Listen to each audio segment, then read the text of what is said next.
Feel the real fear with us. প্রিয় listeners, আসসালামু আলাইকুম। Feel the real fear with us. দূরে কাছে, দেশে বিদেশে, যে যেখান থেকে আফনান দ্য হরর ওয়ার্ল্ডের আজকের হরর নাইট এপিসোডের 50তম আয়োজনের সাথে যুক্ত হচ্ছেন বা পরবর্তীতে হবেন, সকলকে স্বাগতম জানাচ্ছি। আমি আফনান। আশা করি সবাই ভালো আছেন, সুস্থ আছেন। প্রিয় লিসেনার্স, হরর নাইট এপিসোডের এই আয়োজনগুলোতে সাধারণত একটি বা দুটি ঘটনা আপনাদের সামনে উপস্থাপন করি।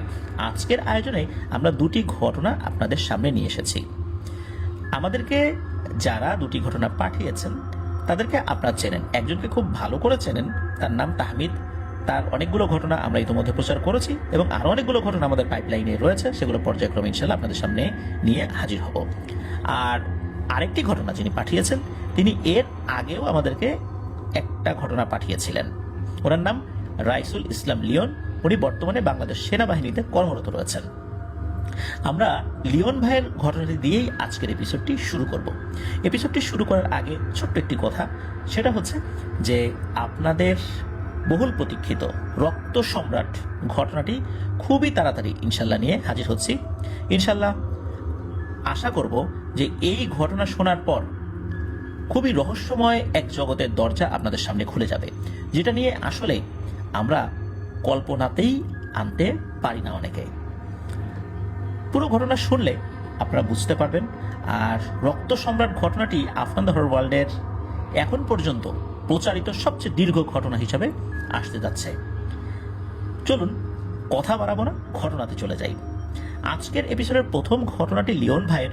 লিওন ভাই যখন এর আগে ঘটনা পাঠিয়েছিলেন, সেটি আমাদের হরর নাইট এপিসোডের 37তম আয়োজনে আমরা প্রচার করেছিলাম। তো সেখানে আমরা বলেছিলাম যে ওনার পূর্বপুরুষ কিন্তু ভারতের পশ্চিমবঙ্গে, এখনও ওনার অনেক আত্মীয় স্বজন সেখানে রয়েছেন।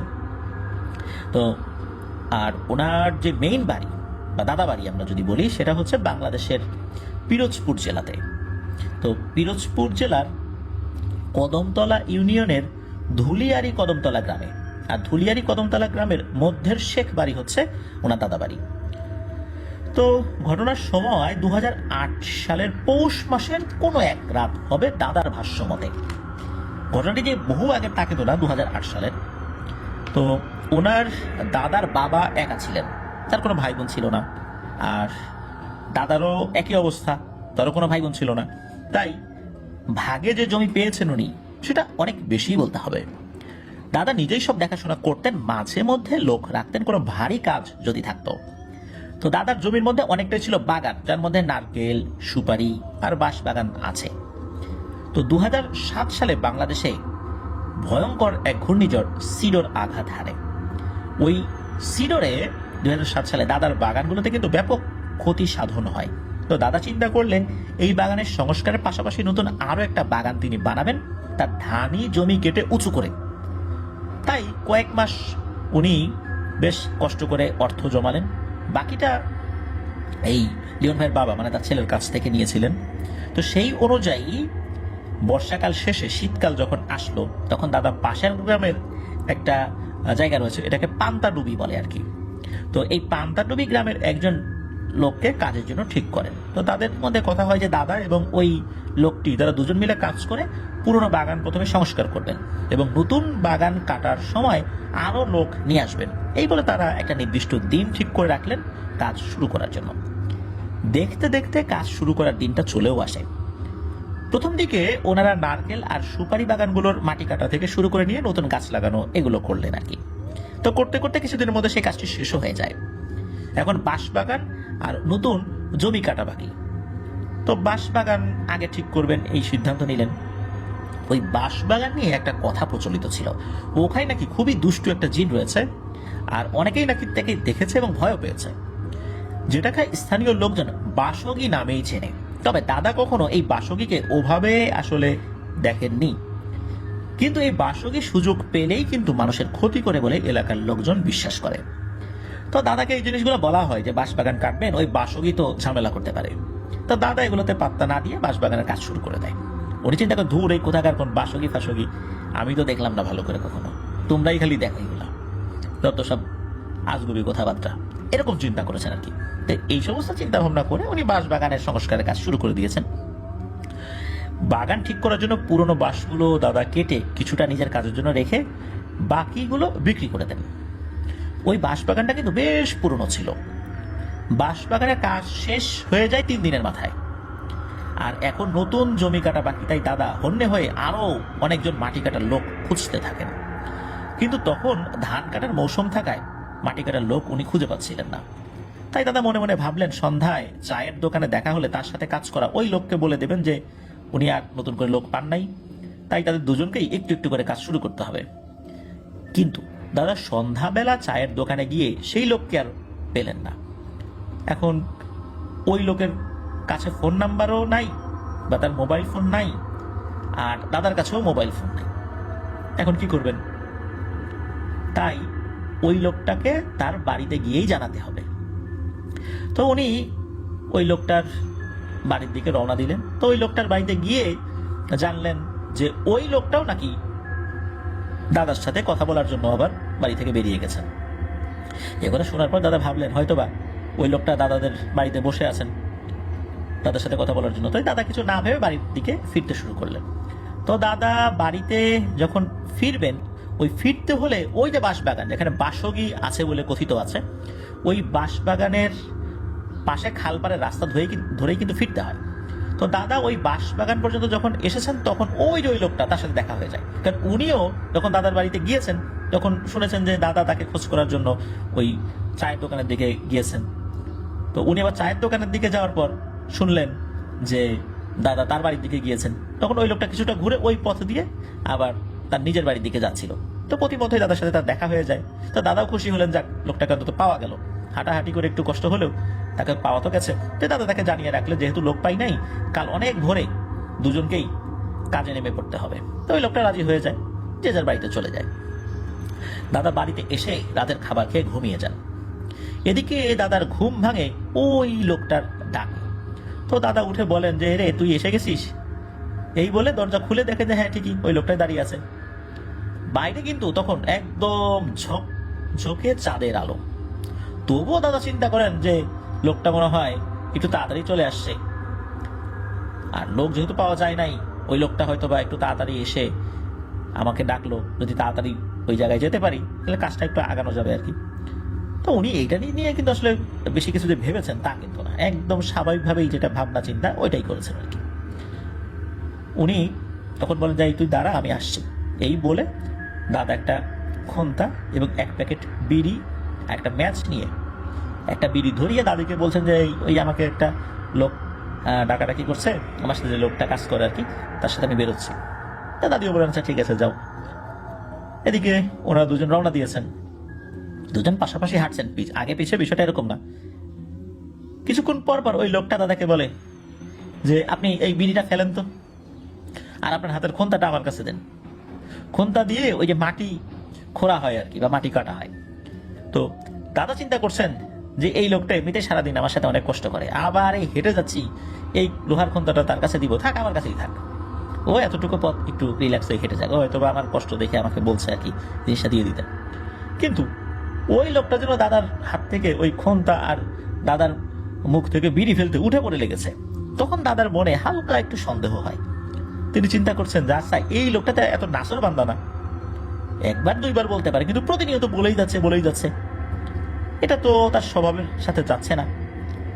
এরপরে দাদার মনে আর একটা বিষয় উদিত হয়, সেটা হলো এত চাঁদের আলো, সকাল হলে তো আসলে এত চাঁদের আলো থাকার কথা না। আর যদি আমরা যেই সময় বের হয়েছি সেই সময় যদি ভোরের দিকে হয়, এতক্ষণ তো আসলে রাত থাকারও কথা না। এখন কি মধ্যরাত কিনা কে জানে, তাড়াহুড়ো করে বেরিয়েছি, ঘড়িটাও তো দেখে আসতে পারিনি। ওনার বাসায় কিন্তু ঘড়ি ছিল, তা দেখে আসলাম। দাদা এরকম মনে মনে চিন্তা করছেন আর কি। এরপর দাদার মনে এই খটকাটা আরো প্রকট হয়ে যায় এবং নিশ্চিত হতে পারেন যখন দাদা খুব কৌশলে ওই লোকটার পায়ের দিকে তাকান। দেখা গেল ওই লোকটা মানুষের মধ্যে হাঁটছে, তবে তার পা মাটি থেকে প্রায় আধ হাত উঁচুতে। তাকে দেখে সাধারণ মানুষের অবয়বেই আর কি যেভাবে দেখা যায় কি ওরকমই দেখা যাচ্ছিল। তাকে দেখে কিন্তু মনে হওয়ার কথা না যে সে অন্যরকম কিছু, কিন্তু সে মাটি থেকে একটু উপরে উঠছে, মানে হাঁটছে আর কি। দাদা আর চোখে যখন বিষয়টা দেখেছেন, উনি চিন্তা করলেন, সর্বনাশ, এই কিসের খপ্পরে পড়লাম রে। এখন তো বুঝতে পারছি কেন আমার মুখ থেকে এই বিড়ি ফেলার জন্য আর হাত থেকে খন্তা নেওয়ার জন্য ও এত পারাপারি করছে। এটা তো ওই লোক না। এখন দাদা আর একটা বিষয় চিন্তা করেন যে এখন যদি ও টের পেয়ে যায় যে আমি বুঝে ফেলেছি, তখন আমার বিপদ হতে পারে। কোনোভাবে ওকে ভোর পর্যন্ত আমার সাথে রাখতে হবে, আর এর ভিতরে যদি ও চলে যায় তো চলে গেল। আর উনি এটাও বুঝতে পেরেছিলেন যে ওই বিড়ি আর লোহার খন্তা থাকায় মানসরূপী ওই শয়তানটা তার ক্ষতি করতে পারছে না। তো উনি তো মনে মনে দোয়া দুরুদ পড়তে থাকেন আর আল্লাহকে ডাকতে থাকেন, আর হেঁটে হেঁটে উনি ওনার জমির দিকে আসছিলেন। কিন্তু কোনো মতেই উনি ওই বিড়ি আর খন্তা হাতছাড়া করেননি। এক পর্যায়ে উনি ওনার জমিতে চলেও আসেন, আর ওই অবয়বটা ওনার সাথে সাথে চলে আসে। তখন দাদার মাথায় কিন্তু আর একটা বিষয় চিন্তা আসে যে এই জিনিসটাকে দিয়ে এই সুযোগ একটু কাজ করিয়ে নেই। ফজরের আজান পর্যন্ত তো ওর থেকে আমি আর আসলে মুক্তি পাবো না, এরপর ও তো এমনি চলে যাবে। তো দাদা কি করেছেন, উনি কোদালে একটা কোপ দেন। কোপ দিয়ে এমন ভাবে আসলে কোপটা দেন যে বড় একটা মাটির চাক কাটার মতো করে কোপ দেন, এবং ওই অভাবটাকে বলেন যে এই নে, এই চাকটা নিয়ে ওই দূরে ওই জায়গা ফেল। উনি আসলে এক সাইড থেকে হালকা কোপ দিয়ে ওকে বলছেন যে এইটা নিয়ে যা। ওই হালকা কোপ দিলেও দেখা যাচ্ছে একটু এরিয়াটা বড় করে উনি কোপ দিচ্ছেন আর কি, যার ফলশ্রুতিতে ওই জিনিসটা, ওই মাটিটা তার দেখানো জায়গায় ফেলছে। এইভাবে দাদা খুব কৌশলে তাকে দিয়ে কাজ করিয়ে নিচ্ছেন। মাঝে মাঝে বলছে যে আচ্ছা, আপনি তো অনেক ক্লান্ত হয়ে গেছেন, খন্তাটা ফেলেন আর বিড়ি খাওয়া বন্ধ করেন। বিড়ি খাওয়া কি ভালো জিনিস নাকি? শরীরের ক্ষতি হয়। এরকম করে বলছে, বা স্বাস্থ্য সচেতনতার কথাও শোনাচ্ছে। কিন্তু দাদা তো বুঝতে পারছেন যে একে কিন্তু ক্ষতি করতে দেওয়ার কোনো সুযোগই দেওয়া যাবে না, এরকম চিন্তা করছেন আর কি। এদিকে অল্প সময়ের মধ্যেই দাদা কিন্তু পুরো জমি কেটে উঁচু করে ফেলেছেন। কারণ হচ্ছে উনি যতটুকু আসলে কোদাল দিয়ে কোপ দেন তার থেকেও বেশি মাটির অংশটা ওই জিনিসটা নিয়ে চলে যায়। ওটা শক্তি তো শরীরে অনেক বেশি, আর নিয়ে খুব দ্রুত ওই মাটিগুলো একটা জায়গায় স্তূপ করার কারণে জায়গাটা উঁচু হয়ে যায়। আর অল্প কিছুটা বাকি আছে, ওই সময় ফজরের আজান শোনা যাচ্ছে দূর থেকে। তখন দাদা দেখতে পান এই যেই দুষ্টু পিশাচটা যে অনেকক্ষণ শক্তি নিয়ে মাটি তুলছে, এই জিনিসটার শক্তি মনে হচ্ছে ধীরে ধীরে কমে যাচ্ছে। এমত অবস্থায় দাদা দেখতে পান ওই জিনিসটা মানুষের অবয়বে ছিল, তো আস্তে আস্তে সে ট্রান্সপ্যারেন্ট হয়ে যাচ্ছে, মানে তার বডিটা অনেকটা জেলির মতো হয়ে যাচ্ছে, অন্য পাশ দেখা যাচ্ছে, মানে ধীরে ধীরে অদৃশ্য হয়ে যাচ্ছে আর কি। তখন ওই দাদাকে বলে ওঠে, দাদার নাম আব্দুর রহমান, বলে ওঠে যে আব্দুর রহমান, আজ তুই বড় বাঁচা বেঁচে গেলি, কিন্তু কতদিন বাঁচবি? তুই ওই বাঁশ সার কেটে আমার থাকার জায়গা নষ্ট করেছিস। আচ্ছা, আমি অন্য মানুষের ক্ষতি করেছি, কিন্তু তোর বাঁশ সারে আমি থাকতাম, আমি কি তোকে কখনো দেখা দিয়েছি? আমি তোর সামনে আসছি, তুই কখনো বলতে পারবি আমি তোর কোনো ক্ষতি করছি? কিন্তু তোর ক্ষতি আমি না করলেও তুই তো আমার ক্ষতি করলি, তুই আমার থাকার জায়গা নষ্ট করলি, আমি তো শেষ দেখে ছাড়বো। আজকে কৌশলে আমাকে দিয়ে কাজ করিয়ে নিলি, তাই না? আমিও বুঝতে পারছি তুই আমাকে দিয়ে কাজ করিয়ে নিলি, কিন্তু মনে রাখিস আমি তো শেষ অবশ্যই দেখে ছাড়বো। আর সন্ধ্যায় তোর ফেরার সময় তোকে শেষ করে দিতে চেয়েছিলাম, কিন্তু তোর মাটি কাটার লোকটা হঠাৎ করে এসে পড়ায় তুই বেঁচে গেছিস, আর এবারও বেঁচে গেলি। তবে পরের বারের জন্য তৈরি থাকিস, ওটাই তোর শেষ মুহূর্ত হবে। আর এটাও মনে রাখিস, আমি সব সময় ছায়ার মতো তোর সাথে লেগেই থাকবো, এক মুহূর্তের জন্য তোর থেকে আমি আলাদা হব না। তো এটা শোনার পর দাদা ভয়ে ওখানে জ্ঞান হারিয়ে পড়ে থাকেন, আর ওই জিনিসটা তো চলে গেছে ওইখান থেকে। সকালের আলো ফুটলে রাতারাতি এত কাঁচা মাটি এক জায়গা পড়ে উঁচু হয়ে গেছে, ওই জায়গার কৃষকরা তো আগের দিনও কাজ করে চলে গিয়েছিলেন। জিনিসটা দেখে তাদের কাছে খুব অবাক লাগে। তো ওনারা ওই দিক থেকে, যেদিকে হেঁটে যাচ্ছেন ওই দিক থেকে একটু এগিয়ে এসে দেখেন দাদা অজ্ঞান হয়ে পড়ে আছে। কয়েকজন লোক মিলে দ্রুত দাদির কাছে খবর দিয়েছে, আর বাকি লোকেরা দাদার জ্ঞান ফেরাতে ব্যস্ত। তো দাদাকে পরবর্তীতে বাসায় নিয়ে যাওয়া হয়। দাদার জ্ঞান ফেরে ওই দিন বিকেলবেলা, আর দাদা সবাইকে ঘটনাটি খুলে বলে যে তার কাছে যেই অভাবটা এসেছিল সেটা হলো বাঁশ বাগানের বাসগী। দাদা পরবর্তীতে জানতে পারেন যে তার ওই মাটি কাটার লোকটা হঠাৎ করে রাতের বেলা নাকি উনি অসুস্থ হয়ে পড়েন, যার ফলশ্রুতিতে উনি কোনোভাবেই সকালে আসতে পারেননি। তো এই ঘটনার পর থেকেই দাদা খুবই অসুস্থ হয়ে পড়েন, সবসময় এলোমেলো কথাবার্তা বলতেন, সবসময় দুঃস্বপ্ন দেখতে থাকতেন। এর মধ্যে কি হয় যে এই যে লিওন ভাইয়ের আব্বু, উনি লিওন ভাইয়ের দাদাকে পশ্চিমবঙ্গে নিয়ে আসেন। ওখানে মালদা জেলার চাঁচল থানার এক বুজুর্গকে দেখান, কিন্তু উনি কয়েকদিন ট্রিটমেন্ট করে কোনো সমাধান করতে পারেননি। এরপর এই লিওন ভাইয়ের মা এক প্রতিবেশীর কাছ থেকে জানতে পারেন যে মুর্শিদাবাদের বহরমপুরে এক বাড়িতে একজন হিন্দু সাধক এসেছিলেন। তো তার খোঁজ পেলে হয়তোবা এই সমস্যার সমাধান হলেও হতে পারে। এরপর লিওন ভাইয়ের আব্বু উনি মুর্শিদাবাদের বহরমপুর চলে গেলেন। সেখানে গিয়ে সেই হিন্দু সাধকের ঠিকানা জোগাড় করলেন। তার ঠিকানা ছিল ওনাদের পার্শ্ববর্তী রাজ্য আসামের কামরূপ কামাখ্যার ওখানে কোনো একটা জায়গায়, কারণ কামরূপ কামাখ্যা তো অনেক বড় এরিয়া, ওইখানকারই কোনো একটা জায়গায়। তো ওনার আব্বু সেখানে গিয়ে জিজ্ঞেস করতে করতে তাকে অবশ্য পেয়েও যান, আর দাদাকে পরবর্তীতে সেখানে নিয়ে যান। দাদা তো ততদিনে এমন অসুস্থ হয়ে গেছে যে তার শরীরের অবস্থা দেখে তাকে আর চেনাই যেত না। তো দাদাকে যখন ওই সাধকের সামনে বসানো হলো, তখন দাদা শুরু করেছেন পাগলামি। তখন ওই সাধক বলতে শুরু করেন যে আমরা তো আসলে অনেকটা দেরি করে ফেলেছি, তবুও দেখি চিকিৎসা করে। ওনার জিনদের মাধ্যমে উনি শুনেছেন যে এই জিনটি নাকি বহু বছরের পুরনো এবং অত্যন্ত শক্তিশালী আর খুবই ধূর্ত প্রকৃতির একটা জিন। মূলত দাদার উপরে ভর করেই দাদার এই অবস্থা করেছে, এবং এই জিনটা দাদাকে কখনো ছাড়বে না। এই কথা শুনে ওই সাধক লিওন ভাইয়ের আব্বুকে অনেকগুলো উপকরণ নিয়ে আসতে বলেন। এক শনিবার রাত্রে চিকিৎসা শুরু করবেন। উনি বিভিন্ন চেষ্টা তদবির করেও ওই বাসগী জিনটাকে হাজির করতে পারছিলেন না। মনে হয় এই আসে আবার চলে যায়, নিজের ইচ্ছায় সে আসছিল না। অনেক জোর জবরদস্তি করেই তাকে আনার চেষ্টা করা হচ্ছিল, মানে এমন ভাবে ওই সাধক মন্ত্র পাঠ করছিল যে বাসগী আসে আবার ছুটে যায়। তো এইভাবে প্রতিনিয়ত চেষ্টা চলছে। একটা পর্যায়ে সাধক বলে যে না, এভাবে হবে না। বাসগীকে যদি এখন তোমার বাবা, মানে লিওন ভাইয়ের আব্বুর কথা বলছি, লিওন ভাইয়ের দাদা তো লিওন ভাইয়ের আব্বুর বাবা। তো সাধক লিওন ভাইয়ের বাবাকে বলছে তোমার বাবার উপরে যদি এখন বাসগীকে হাজির করি, তোমার বাবা মারা যাবে, কারণ তার শারীরিক অবস্থা ভালো না। একটা অন্য উপায় বের করতে হবে।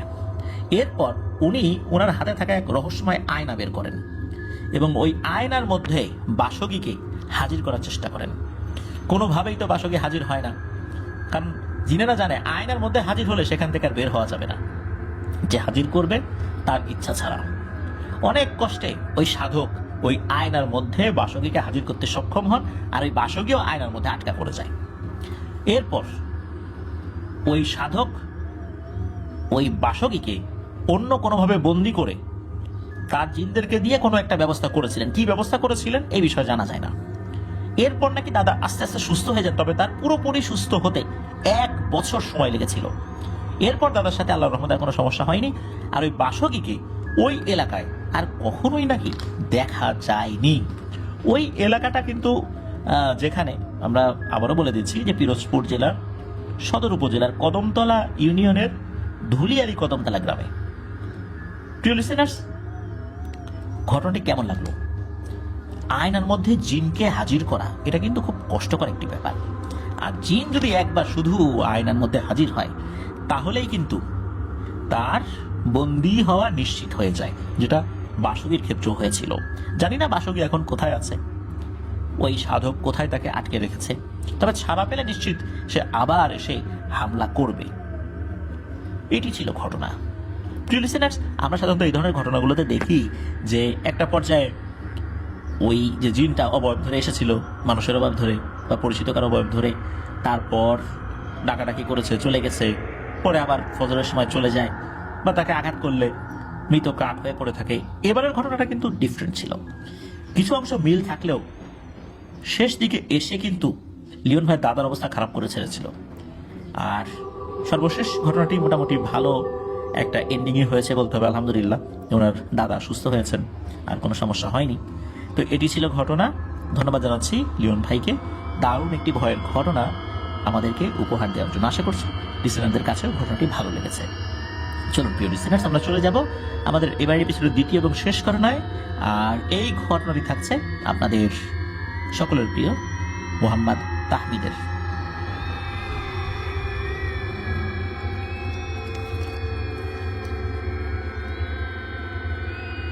প্রিয় লিসেনার্স, ফিরে এলাম আমাদের এবারের হরর নাইট এপিসোডের 50তম আয়োজনের দ্বিতীয় এবং শেষ ঘটনায়। আপনারা অনেকেই জানেন যে মোহাম্মদ তাহমিদের বাড়ি বাগেরহাট জেলার মোরেলগঞ্জ উপজেলার তেলিগাতি ইউনিয়নের তেলিগাতি গ্রামে। উনি যে ঘটনাটি আমাদেরকে দিয়েছেন এই ঘটনাটি দুটি ভাগে বিভক্ত, তার মানে ঘটনা হচ্ছে দুটি। তো চলো শুনে আসি সেই ঘটনাটি। আর এই ঘটনা দুটি উনি সংগ্রহ করেছেন ওনার সেজ ফুপুর কাছ থেকে। আগে প্রথম ঘটনায় আসি। প্রথম ঘটনা যখন ঘটে তখন আনুমানিক সময়কাল 1955 থেকে 60-এর ভিতরে কোন একটা সময়। ঘটনাটি ওনাদের এই তেলিগাতি গ্রামেই ঘটেছিল। তখনকার সময়ে ওই গ্রামের অবস্থা তো বুঝতেই পারছেন, একদম নিভৃত পল্লী। আর ওনার দাদার পরিবারের আর্থিক অবস্থা অতটা ভালো ছিল না, অনেক অভাব ছিল সংসারে।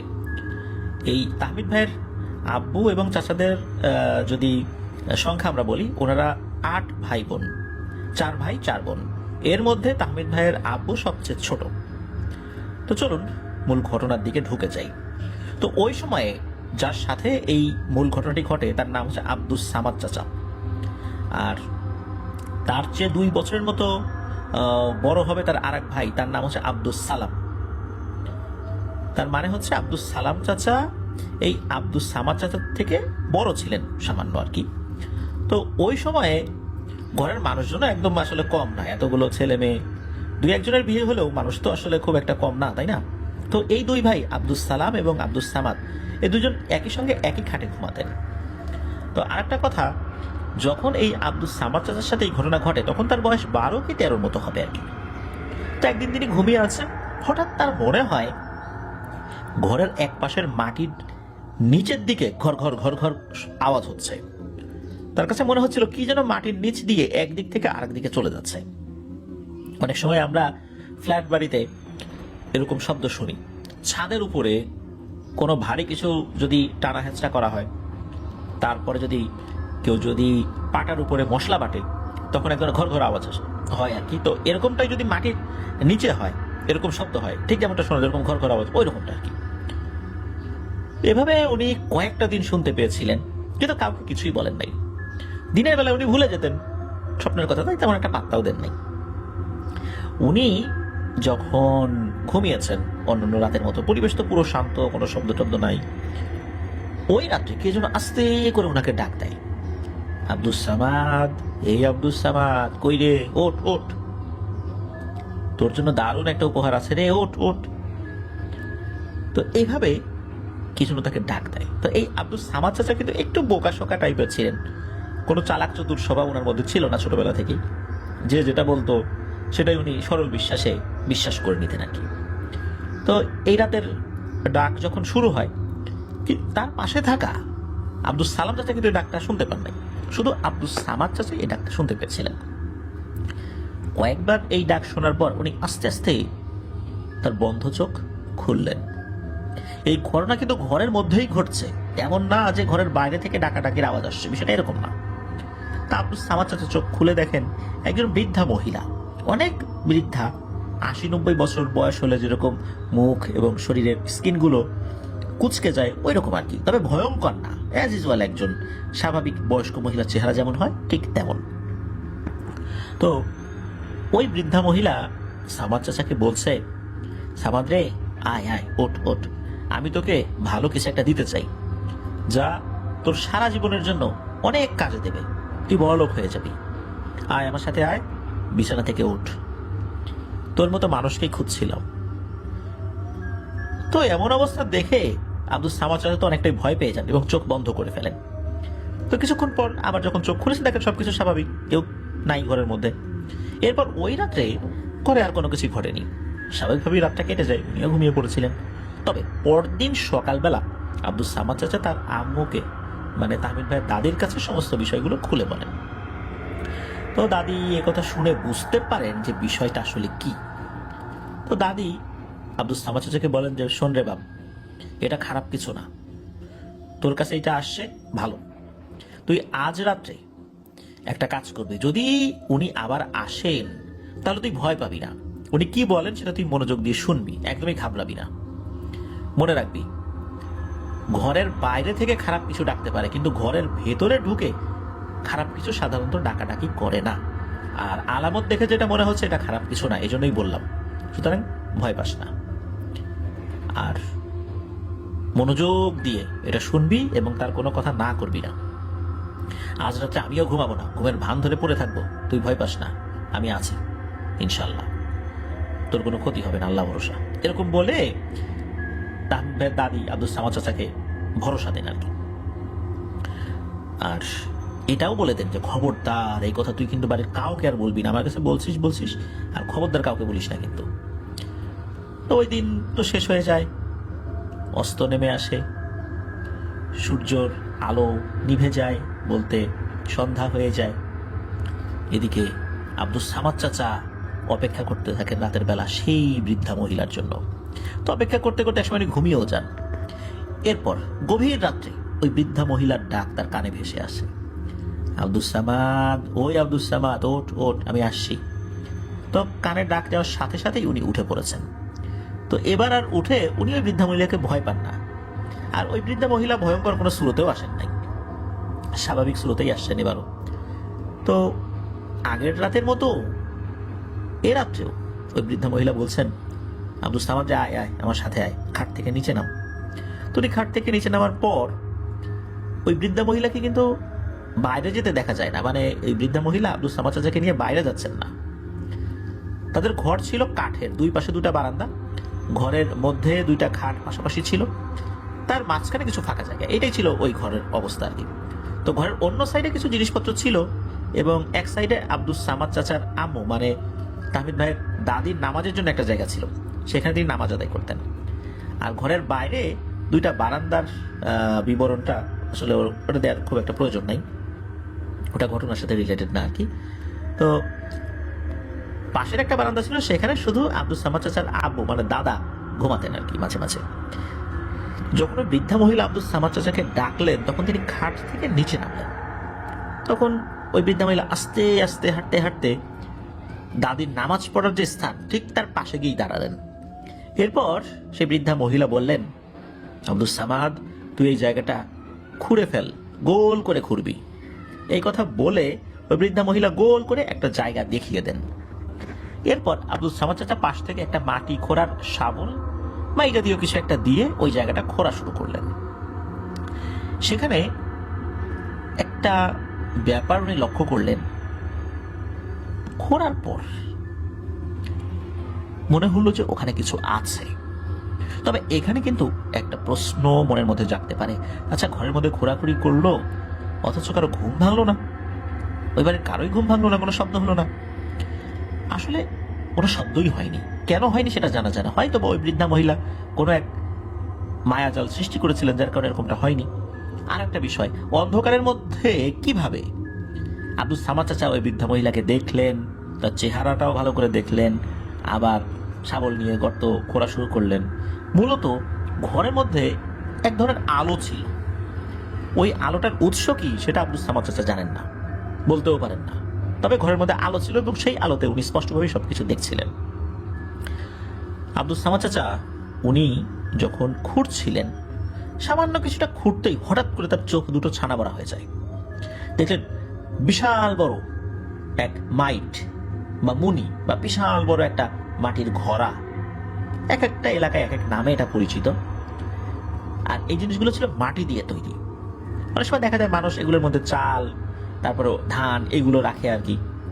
বিভিন্ন এলাকায় এটাকে মুনিও বলে, মাইট বলে বরিশাল এলাকায়, তারপরে এই বাগেরহাট এলাকায় মুনি বলে। উনি যখন এই জিনিসটা দেখেছেন, দেখার পর ওনার চক্ষু ছানা বড়া হওয়ার কারণটা ছিল হচ্ছে ওর মধ্যে অসংখ্য চকচকে পয়সা ছিল। দেখে হঠাৎ করে মনে হয়েছিল এগুলো স্বর্ণের, কিন্তু ওটা পরবর্তীতে উনি বুঝতে পারলেন এগুলো হচ্ছে রূপার কয়েন, রূপার পয়সা, বেশ মোটা মোটা পয়সা। মূলত এর দৃশ্য দেখেই ওনার চোখ দুটো বড় বড় হয়ে যায়, আরে এটা আমি কি দেখছি। আব্দুল সামাদ চাচার পাশেই দাঁড়িয়েছিল সেই বৃদ্ধা মহিলা। এরপর ওই বৃদ্ধা মহিলা নিজেই ওই মাটির ওই মাইটের কাছে আসেন এবং নিজ হাতেই ওই মাইট বা মুনির মুখ খোলেন। দেখা গেল যে সেখানে যে চকচকে পয়সাগুলো ছিল, এইগুলো থেকে কিছু পয়সা আব্দুল সামাদ চাচার হাতে দিয়ে বললেন যে, সামাদ রে, এই দেখ, এইটা কিন্তু একটা মাইট তুই দেখতে পাচ্ছিস, কিন্তু এর নিচে আরো 6টা, মোট 7টা এরকম মাইট আছে। এর মধ্যে রূপার পয়সাও আছে, আবার নিচ দিকে স্বর্ণের পয়সাও আছে। এগুলো সবই আজ থেকে তোর, এর মধ্যে যা আছে সব তুই খরচ করবি, কিন্তু একটা শর্ত, তুই প্রথমেই এখানকার অর্থ দিয়ে একটা সুন্দর মসজিদ তৈরি করবি, এটাই তোর কাজ, এরপর বাকিটা সব তোর। তখন ওই বৃদ্ধা মহিলা আরো বলেন যে একটা মাইট বা মুনির সব অর্থকরী উঠানোর সাথে সাথে আর একটা মুনি ঠিক একই রকম ভাবে নিচ থেকে উঠে আসবে, কষ্ট করে আর মাটি খুঁড়তে হবে না। কিন্তু একটা বিষয় বারবার সতর্ক করে দেন যে প্রথমে মসজিদ তৈরি করতে হবে, এই বিষয়ে কোনো ধরনের কোনো অজুহাত চলবে না। এই যে মাইটগুলো, এই মাইট বা মুনিগুলো নাকি সাধারণভাবে মানুষ যেগুলো ব্যবহার করতো তার থেকেও নাকি কয়েক গুণ বড় ছিল।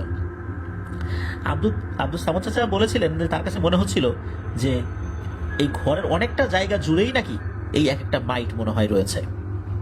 উনি শুধু ওই জিনিসটার মুখের যে অংশটা ওইটাই খুলেছিলেন।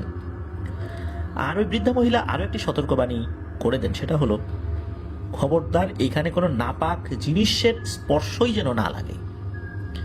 আর এটা তো বলার অপেক্ষা রাখে না যে এই জিনিসটা কাউকে বলা যাবে না, বললে বিপদ হবে, বললে এই জিনিসটা আর এখানে থাকবে না, তোর ভাগ্য দুর্ভাগ্যে পরিণত হবে। এই বিষয়টা কিন্তু ওই বৃদ্ধা মহিলা জানিয়ে দেন। আর একটা বিষয় বলে দেন যে তুই তো আমাকে ভয় পেয়েছিলি, তুই তোর মাকে এই বিষয়টা বলে ফেলেছিলি, যাই হোক তোর মাকে বলছিস কিন্তু আর কাউকে বলিস না, তাহলে কিন্তু বিপদ ডেকে আনবি, অনেক শত্রু লেগে যাবে তোর পেছনে, সব শেষ হয়ে যাবে রে, জীবনটাই চলে যাবে শত্রুর হাতে, এরকম ভাবে সতর্ক করে দেন। এরপর আব্দুল সামাদ চাচা বলেছিলেন যে ওই বৃদ্ধা মহিলা নিজ হাতে ওই মুনি থেকে অনেকগুলো কয়েন উঠিয়ে আব্দুল সামাদ চাচার হাতে দিয়েছিলেন এবং দিয়ে বলেছেন, নে বিসমিল্লাহ কর, এগুলো দিয়ে শুরু হোক মসজিদ তৈরির কাজ, তারপর যা যা লাগবে এখান থেকে নিয়ে নিবি। এটা বলার পর ওই বৃদ্ধা মহিলা নাকি অদৃশ্য হয়ে যান। তা আব্দুল সামাদ চাচা ওই আলগা যে মাটিগুলো ওখানে হয়েছিল যেখান থেকে খুঁড়েছে নাকি সেটা আবার মাটিতে ঢেকে দেন। এবার উনি ওই রাত্রে আবার ঘুমিয়ে পড়েন। ওদিকে এই যে তাহমিদ ভাইয়ের দাদি মানে সামাদ চাচার মা, ওনার তো সজাগ থাকার কথা উনি বলেছিলেন, কিন্তু উনি এসবের কিচ্ছু টের পান নাই। উনি যে কখন নিজেই ঘুমিয়ে পড়েছে এটা নিজেও বলতে পারেন না উনি। সকালবেলা আব্দুল সামাদ চাচা তার আম্মুকে সবকিছু খুলে বলেন, তো এগুলো শুনে ওনার মতো খুবই খুশি, কিন্তু ওই যে কাউকে বলা যাবে না, এটাও কিন্তু খুব স্ট্রিক্টলি ফলো করতে হবে। এরপর তাহমিদ ভাইয়ের দাদি উনি ওই যে যেই জায়গাটা খুঁড়েছিল আব্দুল সামাদ চাচা ওটা একটা পাটি দিয়ে ঢেকে রাখে যাতে কারণ নজরে না পড়ে। আর দিনের বেলাতেও ওই খোঁড়া চিহ্নগুলো ছিল যেটা রাতের বেলা খুঁড়েছিলেন আর কি উনি। এদিকে আর একটা যে বড় ছেলে আছে আব্দুল সালাম, তাকে দাদি বলে দিয়েছিলেন যে এই আব্দুল সালাম তুই কিন্তু এই খাটের উপরে উঠে দৌড়াদৌড়ি করবি না, ওই জায়গাটা খাট থেকে একটু পাশেই ছিল তো, একদম দাদির নামাজের জায়গার পাশেই। দাদি আরো নিষেধ করে দেন যে ঘরে বেশি দৌড়াদৌড়ি করা যাবে না, আসলে কাউকে তো এভাবে বলা যাচ্ছে না, তাই সবাইকে একটু নিষেধ করে দিচ্ছিলেন আর কি, এখানে যাতে লোকজন না আসে খুব একটা প্রয়োজন ছাড়া। আর বাচ্চা কাচ্চারা কোথায় কি করবে, নোংরা করে দিবে, কোথায় অপবিত্র করে দেবে, এটা তো আসলে বলার অপেক্ষা রাখে না, কারণ ওরা তো এটা বোঝে না, ওই গুরুত্ব তো তাদের কাছে নাই। তো আব্দুল সামাদ চাচা রাতেই ভেবে নিয়েছিলেন যে কোন জায়গায় মসজিদ বানাবেন। ওই এলাকায় একটা মসজিদ আছে যেটা অনেক পুরনো মসজিদ, তৎকালীন আসলে এত মসজিদ তো এখনকার মতো ছিল না, অনেক দূরে দূরে 2-3টা মসজিদ ছিল আর কি। তো বাড়ির কাছে একটা মসজিদ ছিল যেটা খুবই জরাজীর্ণ অবস্থায় ছিল।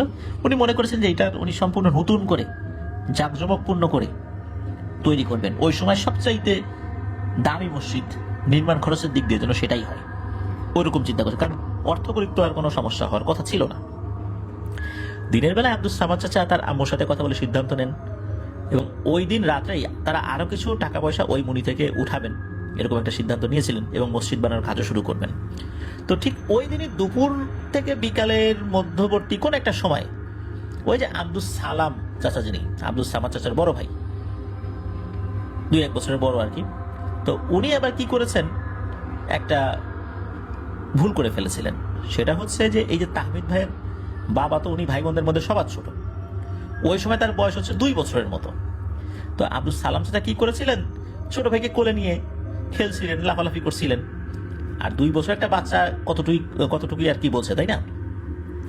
ওই সময় কি করেছে, ওই খাটের উপরে এই তাহমিদ ভাইয়ের যিনি বাবা উনি জল বিয়োগ করে ফেলেছে, তারই বড় ভাই এই আব্দুল সালাম চাচার লুঙ্গিতে।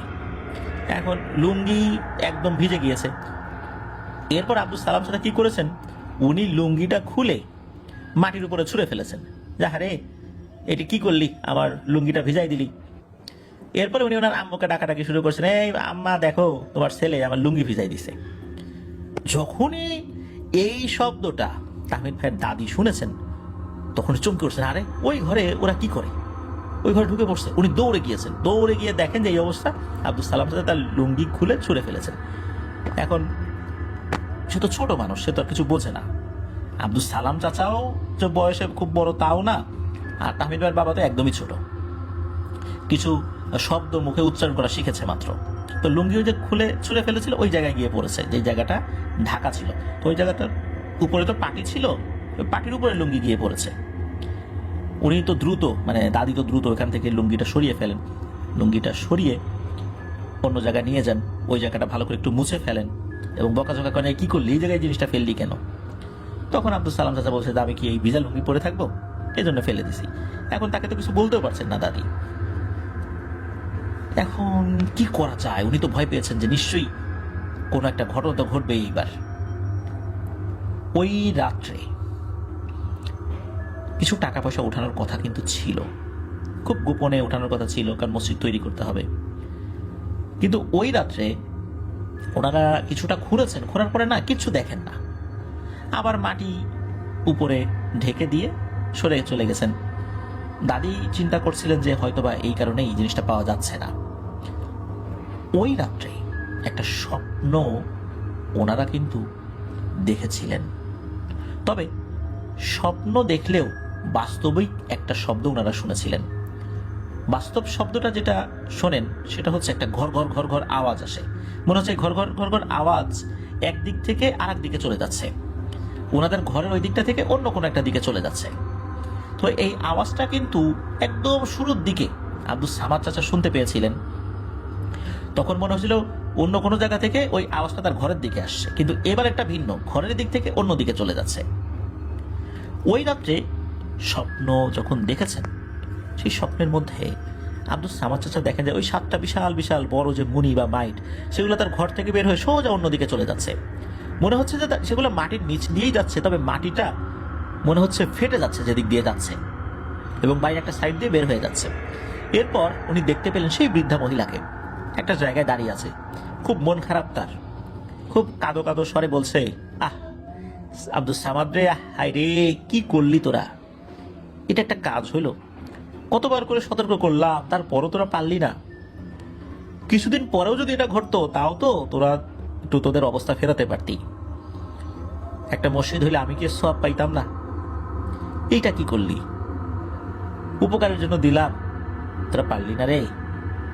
ঘুমের মধ্যে আব্দুল সামাদ চাচা ওই বৃদ্ধ মহিলার সামনে খুব কান্নাকাটি করেন, বলেন আমার তো কোনো দোষ ছিল না, আমি তো ওখানে ছিলাম না, আমি তো কিছু করি নাই। তখন ওই বৃদ্ধা মহিলা বলেন, আর কোনো উপায় নাই রে, আমাকেও চলে যেতে হবে, এগুলো চলে গেছে রে, এইগুলোর উপরে এখন আমার আর কোনো নিয়ন্ত্রণ নাই, আমার কিচ্ছু করার নাই, তোরাও বঞ্চিত হইলি, আমাকেও সওয়াব থেকে বঞ্চিত করলি, এখন কিছু করার নাই, এটাই তোর ভাগ্যে ছিল। এটা শোনার পরই আব্দুল সামাদ চাচার ঘুম ভেঙে যায়। উনি ঘুম ভেঙে উঠে আতকে ওঠেন, যারে কি দেখলাম এতক্ষণ। এরপর তিনি তার আম্মুকে সবকিছু খুলে বলেন। ওনার আম্মু ওই রাত্রেই ওই জায়গায় আসেন, এসে একটা অদ্ভুত জিনিস দেখেন। সেটা হলো ওই জায়গাটা না অনেকখানি নিচু হয়ে গেছে, মনে হচ্ছিল নিচে অনেক বড় কিছু ছিল, ওখান থেকে সেগুলো চলে গেছে, ওই জায়গাটা ডেবে গেছে বা ওই জায়গাটা নিচু হয়ে গেছে, আর নিচ থেকে ভারী কোনো কিছু বা বড় কোনো কিছু সরে চলে গেছে দেখে ওই জায়গাটার মাটি ওই জায়গায় বসে গেছে, বসে এরকম গর্তের মতো সৃষ্টি হয়েছে। সকালবেলা ঘুরে সেখানে দেখা যায় আসলে কিছু নাই, তবে ওখানে কিছু একটা ছিল এইটা বোঝা যাচ্ছিল। এরপর তো আব্দুল সামাদ চাচা ভীষণভাবে বিপর্যস্ত হয়ে পড়েন, মনে মনে উনি বিশাল আঘাত পেয়েছিলেন। এরকম সম্পদ উনি নিজের হাত দিয়ে ধরলেন, সেটা হাতছাড়া হয়ে গেল। এরপর তো উনি খাওয়া দাওয়া শেষ করে উনি চলে গেলেন বাড়ি থেকে। এরপর বাড়িতে আসলে উনি খুব একটা আসতেন না, এদিকে এদিকে ঘোরাফেরা করতেন, অল্প বয়স। আর এরপর মূলত উনি খাওয়া দাওয়া আর অনেকটা করতেনই না, ওনার ক্ষুধাই লাগতো না। খুব জোর করে কিছু খাওয়ালে উনি খেতেন। অনেকটা এমনভাবে মানসিকভাবে বিপর্যস্ত হয়ে পড়েছিলেন, প্রায় পাগলের মতোই হয়ে গেছিলেন আর কি, আধা পাগল আর কি। ওনার স্বাভাবিক অবস্থায় ফেরত আসতে অনেক সময় লেগেছিল, অনেক সময় লেগেছিল। এতটা মানসিকভাবে বিপর্যস্ত হয়ে পড়েছিলেন ওই ছোট্ট বয়সেই। এই বিষয়টা যখন তাহমিদ ভাই দাদা জানতে পারলেন, উনি তো খুব রাগারাগি করলেন যে আমাকে কেন বিষয়টা জানালেন না তোমরা। আমি যদি জানতাম তাহলে তো এই জায়গাটা অনেক কঠিনভাবে পাহারা দিয়ে রাখতাম, যেটা কেউ এখানে আসতে না পারে, ঘিরে রাখতাম প্রয়োজনে। তোমরা আমার কাছ থেকে গোপন করলা। তখন তাহমিদ ভাই দাদি বলেছিলেন যে আসলে বিষয়টা তো জানানোর বিষয়ে নিষেধাজ্ঞা ছিল, যার কারণে তোমাকেও বলা হয় নাই। এখন কি আর করা। এই যে আব্দুল সামাদ চাচা, উনি কিন্তু স্বপ্নের মধ্যেও ওই বৃদ্ধা মহিলাকে দেখতেন, অনুরোধ করতেন যে আমাকে ওগুলা দেন। ওই বৃদ্ধা মহিলা নিজেও মন খারাপ করে বলতো যে না রে, আমার আর দেওয়ার ক্ষমতা নাই, যেটা চলে গেছে চলে গেছে, এটা আর আসবে না। হারিয়ে যাওয়া জিনিস আর ফেরত পাওয়া যাবে না, এটাই তোর ভাগ্য রে। তো এটাই নাকি বলতেন। তো যাই হোক, একটা সময় আস্তে আস্তে শোক কাটিয়ে ওঠেন আব্দুল সামাদ চাচা, স্বাভাবিক জীবনে ফেরত আসেন। ওনার ওই মানসিক অস্থিরতাটাও একটা সময় আল্লাহর রহমতে দূর হয়ে গিয়েছিল। তো এটা ছিল প্রথম ঘটনা। এবার যেটায় আসবো সেটাও ওই আব্দুল সামাদ চাচার সাথেই ঘটে যাওয়া ঘটনা। তবে এইবারের ঘটনাটি বেশ মারাত্মক। এই ঘটনাটি শোনার পর বাংলাদেশে ঘটে যাওয়া বেশ কিছু ঘটনার সাথে আশা করছি আপনারা মিল পাবেন। আমি ঘটনার শেষ দিকে এসে বলবো ইনশাল্লাহ। চলুন শুরু করি। তো এই ঘটনাটি ঘটে আজ থেকে প্রায় 35-40 বছর আগে। উনি তখন বগুড়াতে। আর ঘটনাটি যখন ঘটে তখন তার স্ত্রীও সাথে ছিল। উনি বগুড়ার দিকে চলে যান, ওখানেই সেটেল হয়ে যান, সেখানেই বিয়ে করেছিলেন। এভাবেই দিন চলতে থাকে। একদিন তার সাথে একজনের পরিচয় হয়, একটু আধ্যাত্মিক টাইপের লোক আর কি। তাকে উনি মানে আব্দুল সামাদ চাচা গুরু বা ওস্তাদ বলে ডাকতেন। একদিন সেই ওস্তাদ আব্দুল সামাদ চাচাকে বলেন যে তুমি তো অনেক ভালো মানুষ, সবসময় নামাজ কালাম পড়বা, আল্লাহর পথে চলবা, তুমি জীবন অনেক কিছুর মালিক হতে পারবা, তোমার মধ্যে আমি সৌভাগ্যের চাবি দেখতে পাই। তো মাঝে মাঝে এই আব্দুল সামাদ চাচা সেই কথিত গুরু ওনাকে এই কথা বলতেন। এইভাবেই যেতে থাকে দিন। একদিন ওই গুরু আব্দুল সামাদ চাচাকে বলেন, আব্দুল সামাদ তুমি তো অনেক সম্পদের মালিক হতে পারবা, অনেক গুপ্তধনের মালিক হতে পারবা, কিন্তু তোমাকে কিছু কাজ করতে হবে। তখন আব্দুল সামাদ চাচা চিন্তা করেন, আরে ছোটবেলায় তো গুপ্তধন পেয়েও হাতছাড়া হয়ে গেছে, আবার যদি ফেরত আসে কি কাজ করতে হবে। তখন আব্দুল সামাদ চাচাকে ওই কথিত গুরু বলেন, তোমাকে জীবিত অবস্থায় কবরের মধ্যে ঢুকতে হবে। এই কথা শুনে চাচা তো বেশ থতমত খেয়ে যান এবং বলেন যে মানে এ কিভাবে সম্ভব, আমি জীবিত মানুষ কবরের ভিতরে ঢুকবো কিভাবে। তখন ওই সেই গুরু বলেন, যারে ভয়ের কিছু নাই, তুমি পারবা, কিভাবে কি করতে হবে আমি শিখাই দেবো। তখন সেই গুরু বলেন যে এই ঘটনা বাড়ির বাইরের কাউকে বলা যাবে না, আর বলার দরকারও নাই। কবর দেবে তোমার বাড়িতে যারা আছে তারাই, তোমার কিছু চেনাশোনা আত্মীয় স্বজনেরা। তখন চাচা তো ভয়ে ভয়ে জিজ্ঞেস করেন, আচ্ছা কোথায় কবর দিবে? তখন ওই গুরু বলেন, তোমার উঠানের এক জায়গা হলেই হবে। চাচা আবার ভয় পাচ্ছিলেন যে দেখা গেল যে পাশে যে বাঁশঝাড় ছিল সেই বাঁশঝাড়ে আবার কবর দিতে বলে কিনা। ওই বাঁশঝাড় দেখলে তো এমনিতেই দিনের বেলা ভয় লাগে। তো যাই হোক, যখন বললেন যে উঠোনেই দেবে তখন চাচা একটু আশ্বস্ত হন। এরপর আব্দুল সামাদ চাচা জিজ্ঞেস করেন কতক্ষণ কিভাবে থাকতে হবে। তখন সেই গুরু বলতে শুরু করেন, তুমি বাজার থেকে একটা সুন্দর সাদা রঙের পাঞ্জাবি এবং সাদা লুঙ্গি কিনে নিয়ে আসবে। এরপর জুম্মার দিন যখন আসবে তখন তুমি জুম্মার নামাজের আগেই সেই কবরে শায়িত হবে। এরপর উপর থেকে কয়েকজন মিলে মাটি দিয়ে কবর ঢেকে দিবে, চাপা মাটি না, সাধারণভাবে যেভাবে মাটি দেওয়া হয় এই এলাকায় সেভাবে। এরপর যতক্ষণ পর্যন্ত খুব জোরে ভয়ঙ্কর এক আওয়াজ না হবে ততক্ষণ পর্যন্ত কবরের উপর থেকে মাটি সরানো যাবে না। আর হ্যাঁ, একজনকে কিন্তু সবসময় কবরের কাছে থাকতেই হবে, না হলে আওয়াজ হওয়ার সাথে সাথে কবর থেকে না ওঠানো হলে কিন্তু ভয়াবহ সমস্যা হতে পারে। আবার কবর দেওয়ার পর আওয়াজ না হওয়ার আগে তোমাকে উঠানো হলে কিন্তু ভয়াবহ সমস্যা হতে পারে। এই দুটো বিষয় কিন্তু মাথায় রাখতে হবে। তো যাই হোক, তার এই কথিত গুরুর কাছ থেকে এসব শুনে এসে বাড়ির সবাইকে উনি বলেন।